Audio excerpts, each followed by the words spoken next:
apprêté à créer dans le cadre de l'exposition Chacun voit midi à sa porte. L'atelier Tournesol, après avoir visité les lieux, choisit d'inviter le soleil dans le couloir de l'exposition, et ceci en faisant une méridienne à réflexion. Donc un miroir, alors on commence par relever tout, le couloir, l'orientation du mur, la distance, et à réfléchir où va se trouver la tache de lumière. Donc on prend des options. Donc ça c'est une tache de lumière qui va monter de l'hiver jusqu'à l'été, elle sera au plafond en été, elle sera sur le mur d'en face du couloir en hiver. Donc beaucoup de relevés, mais en fait les relevés ça n'est que la première partie. Après il faut construire, après l'implantation il faut construire le miroir. Donc voilà Jean-Louis a fabriqué le miroir. Ici on nous prête un laser pour tirer une verticale et une horizontale. C'est le musée, les gens du musée Dauphinois qui nous la prêtent. Donc pas mal de travail de préparation.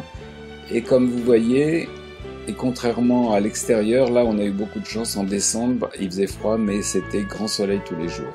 Donc des conditions normales de création d'un cadran solaire, le soleil. Et le soleil c'est l'arbitre. Avec le soleil il va falloir vérifier tout ce qu'on fait une fois implanté le miroir. On prépare, mais on attend le miroir. Le miroir, une fois posé, commence vraiment le travail de contrôle. Le grand arbitre, c'est le soleil. On attend la tache de lumière à tel endroit et elle le retrouve à côté. Pourquoi ? Parce que le soleil étant très très très loin, les erreurs qu'on peut faire sur l'angle du miroir, sur la distance au mur, sur l'angle, tout ça fait une grosse écart. Donc aller-retour entre contrôle avec le soleil. Le miroir, je vais ouvrir. C'est pour ça que le miroir est juché comme ça si haut. C'est pour s'affranchir d'une part du cadre de la fenêtre et puis aussi essayer de minimiser l'impact des barreaux. Donc on a choisi de le mettre ici. Et ici on n'aura pas trop l'ombre du barreau. Mais on l'accepte, hein, je veux dire, on est en train de faire un travail dans un monument historique et en plus ça nous a été présenté comme un travail le temps d'une exposition. Mais bon, pour nous ça change rien, hein. On travaille le temps d'une exposition comme on travaillerait pour la vie entière. Ce cadran solaire, s'il est bon aujourd'hui, s'il est bon 6 mois, il sera bon. Sauf si on y touche.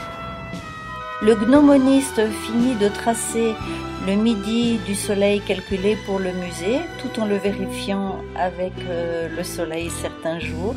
Et d'autre part, la peintre muraliste ou la fresquiste va intervenir pour donner à la fois le sens à l'échelle des dates, tous les 10 jours, tout en posant aussi la tradition complice des signes du zodiaque. Ici, il y a eu un choix de faire le lion des Alpes qui tire la langue malicieusement, et d'autre part le Sagittaire. On était à la période de décembre. L'inauguration, l'exposition et des 2 cadrans solaires a été faite le 13 décembre. On explique le passage, l'instant un peu sacré du midi solaire du musée, tout en sachant que pendant 6 mois, il va passer du solstice d'hiver au solstice d'été, là-haut, tracé, calculé sur le plafond. Et de nos jours, assez comiquement, il faut attendre que passe le soleil et on le vérifie avec un téléphone ou des montres, des portables en fait, pour pouvoir le vérifier à la minute, voire même à la seconde. Du miroir se reflète le temps avec exactitude. Les 2 vitrines, il y a ces 2 trompe-l'œil qui vont indiquer que les instruments sont toujours pareils, c'est-à-dire il nous faut des compas, il nous faut des équerres, du fil à plomb, même si l'astrolabe de 150 ans avant Jésus-Christ est là. La devise du cadran solaire est Spero Lucem, on espère la lumière après les ténèbres.